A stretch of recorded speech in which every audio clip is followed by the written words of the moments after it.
Welcome to CSBJ Radio.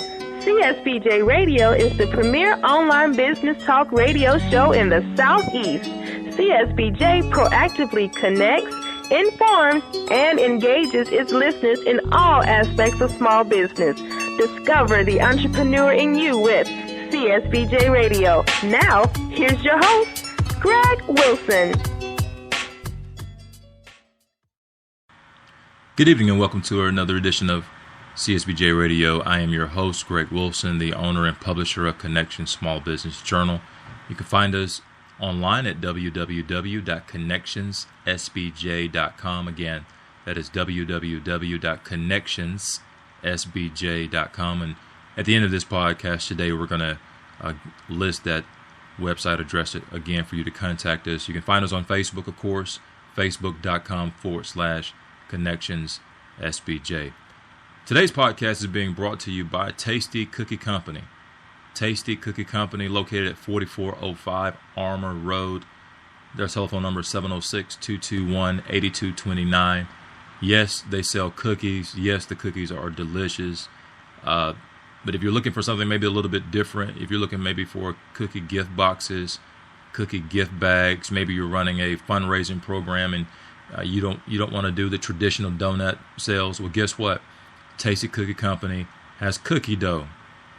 It's amazing. Cookie dough that you can use to have a fundraising event. Go by today. See Royce Matthews, a wonderful staff there. Let them know that you heard about them right here on CSBJ Radio. Again, Tasty Cookie Company, located at 4405 Armour Road here in Columbus, Georgia. Their telephone number is 706-221-8229. They have a website. Their website address is www.tastycookiecompany.com. Again, that is www.tastycookiecompany.com. We thank CSBJ Radio, specifically thanks Royce Matthews, a wonderful staff there, for sponsoring today's podcast. The title of today's podcast is 5 Things That Can Hurt or Kill Your Small Business. 5 things that can hurt or kill your small business. Tonight, we're going to be posting an article to go along with this podcast on our website. We're going to post it all over Facebook. Why? Because we truly want to, let those of you that are business owners know that there are things that you can do to self-inflict a wound on your business. Yes, self-inflict a wound on your business. When we self-inflict a wound, it eliminates all excuses. It eliminates, those variables that maybe we can't control. But a self-inflicted wound, when we choose to do certain things, and we want to do what we can to eliminate, those things that can hurt or even kill our small businesses. We would simply want to take a look at 5. Now, I know that there are a lot more things that can hurt or kill our business, but I've chosen 5 that I really want to discuss. And the first one that we'll discuss are employees. Now, I know that hiring employees is a shot in the dark. When they walk into our doors, they appear to be polished. They appear to have a great resume. They may even interview well. But the reality is that some employees, quite honestly, just don't pan out. There is nothing that is more critical that will probably have an immediate effect on the credibility of your small business faster than a rude, obnoxious, could care less type of attitude that is displayed by an employee.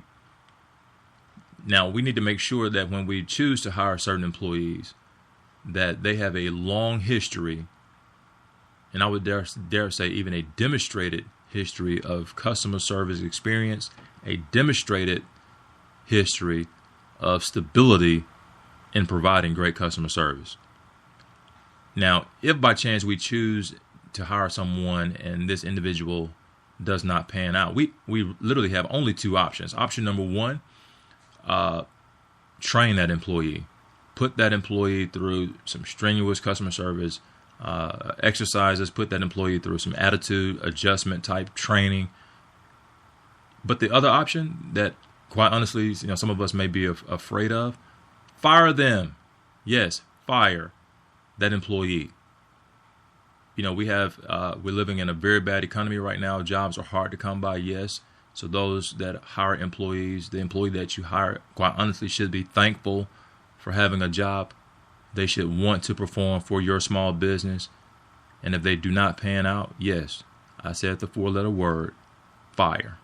Fire that employee who does not possess the attribute, who doesn't buy into your business model. Yes, your business model. You have a business model. You have a business plan, a well thought out model, a well thought out plan. You know exactly how you want your customers to be treated. And if someone that you're paying X amount of dollars per hour, or maybe even a salary job, does not meet your expectations, all right, well, there's a door in the front of the building that says exit, and that employee can exit your job. Yes, exit. I like that word. The second thing, disappointment. Now, disappointment alters buying behavior. Many of us have experienced, walking into a restaurant, or walking into a store, maybe a drive-through window at some places that will, for the purpose of this podcast, are going to remain nameless. We've all experienced receiving bad customer service, and we know immediately how we felt after experiencing that bad customer service. Maybe we walked into a location and we were not greeted. We know how that felt. There was a question mark, maybe a puzzled look that went across your face, when this happened. Well, guess what? Those are disappointments. And if disappointments happen, we're less likely to spend money. Maybe if I really need that item, I'll still go ahead and do it. But if I've experienced disappointment in a small business, if I sit down at a restaurant and guess what? There's hair on my food. No, I am not purchasing. I am not buying this meal. I am not buying this ticket item that you're trying to sell. Why? Because I, as a consumer, have been disappointed. All right.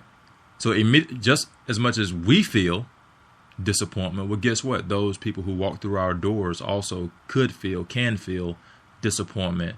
And we just need to make sure that we're actually being very vigilant in these areas that could generate customer disappointment, and correct those immediately. Okay. The third item that could hurt or kill your small business is no response. Now, this, quite honestly, is a sticky area for some, and I'm labeling it sticky. Why? Because, we're all busy running a business. I mean, we have customers to attend to. We have emails to respond to. We have, stock to order. We have sales to make. We have marketing plans. We have network. I mean, we're just, as a small business owner, your day is full. All right. If your day isn't full, then your business is not doing well. So as a small business owner, your day is full of things to do. But I would dare say that we have to respond to, those inquiries about our small business, whether it be a phone ringing, and what's the purpose of saying, or advertising the words "call today," and when someone chooses to call, guess what? You don't answer the phone. All right. And not even responding to a customer during, normal business hours. Now, there are certain automated, ways of contacting where a customer can automatically contact you via maybe your website, an email. You should automatically put up what's labeled as an auto response.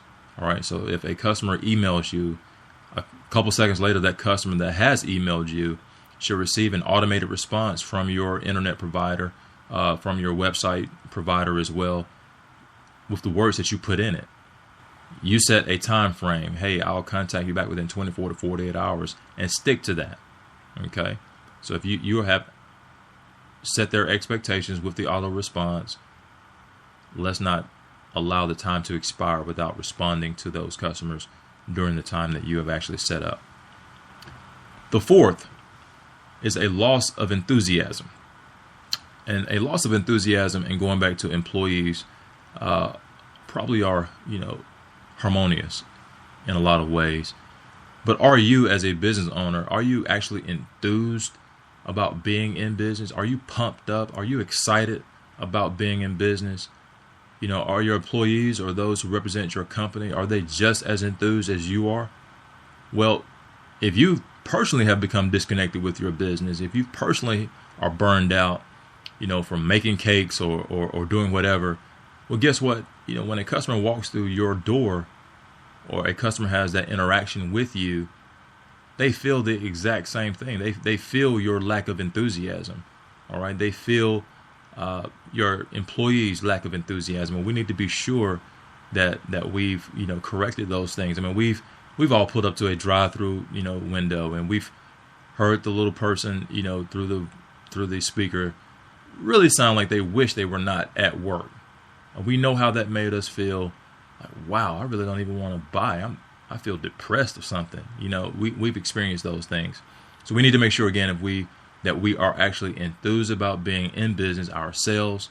We need to make sure that if there are things that we can do, maybe get away, get out of town for the weekend or something, but do something, reconnect with your business, reconnect with what made you open up that small business to begin with. And again, if you have an employee that refuses to be enthused about being an employee of your company, then again, I will point them to the exit sign. At this time, we're going to take a quick break, and we're going to come back with the final and fifth thing that can hurt or kill your small business. You're listening to CSBJ Radio. I'm your host, Greg Wilson.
Okay, welcome back to CSBJ Radio. I'm your host, Greg Wilson, and we're in the studio today discussing 5 things that can kill or hurt your small business. We've covered four things that can hurt or kill your business, and they started with employees.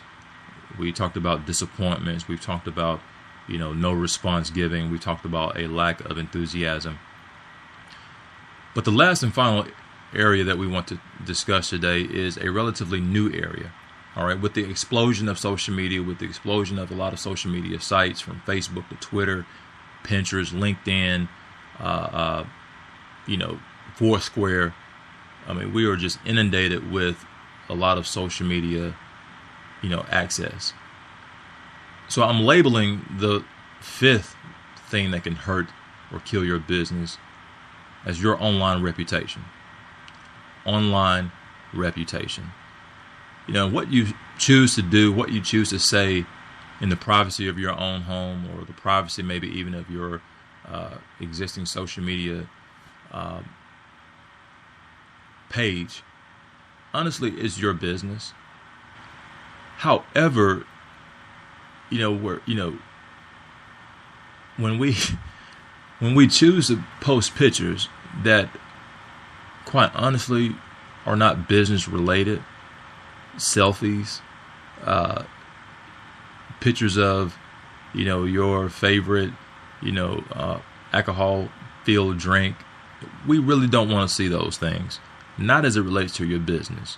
If you are a tax preparer, I do not want to see you, with your middle finger up, holding a glass of wine, eyes all glazed on a Saturday, and on Monday you want to tell me how I can file an amendment to my taxes. No, I don't want to see that.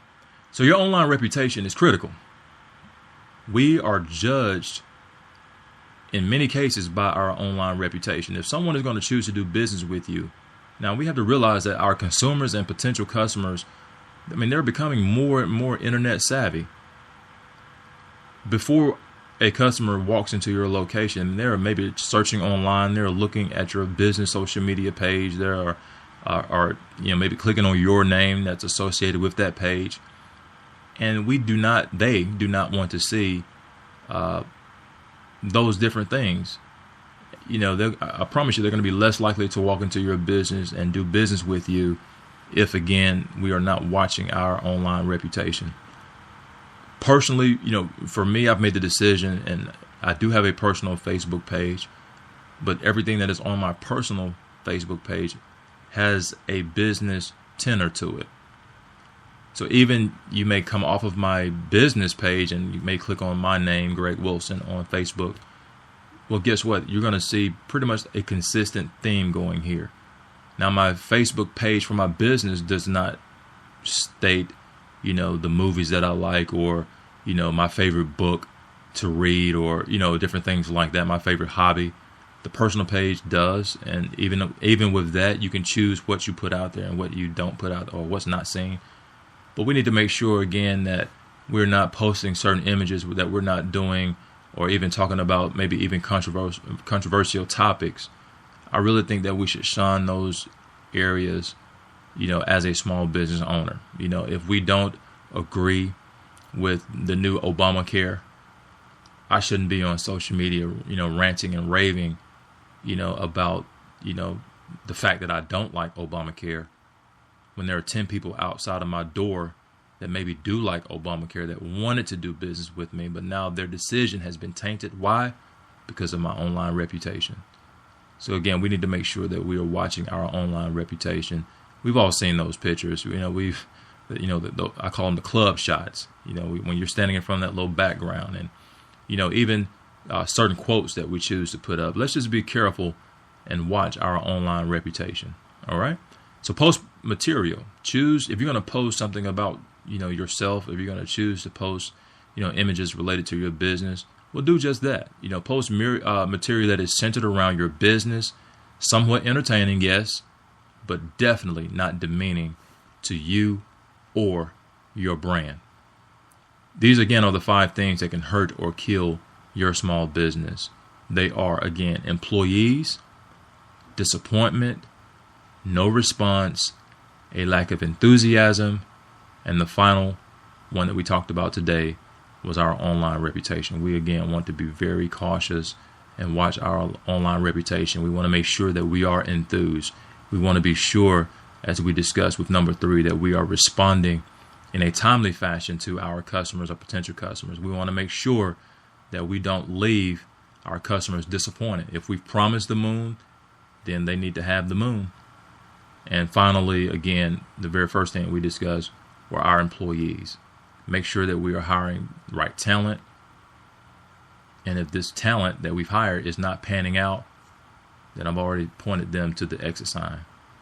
This is Greg Wilson with CSBJ Radio. You can find us online at www.connectionssbj.com. You can find us via our Facebook page, facebook.com/ConnectionsSBJ. And again, today's podcast is brought to you by Tasty Cookie Company. Go by, again, see Royce Matthews, her friendly staff there. Tasty Cookie Company, again, they're located at 4405 Armour Road, Columbus, Georgia. Their telephone number directly is 706-221-8229. Again, you've been listening to CSBJ Radio. We thank you. Tune in next time and visit us online at www.connectionssbj.com.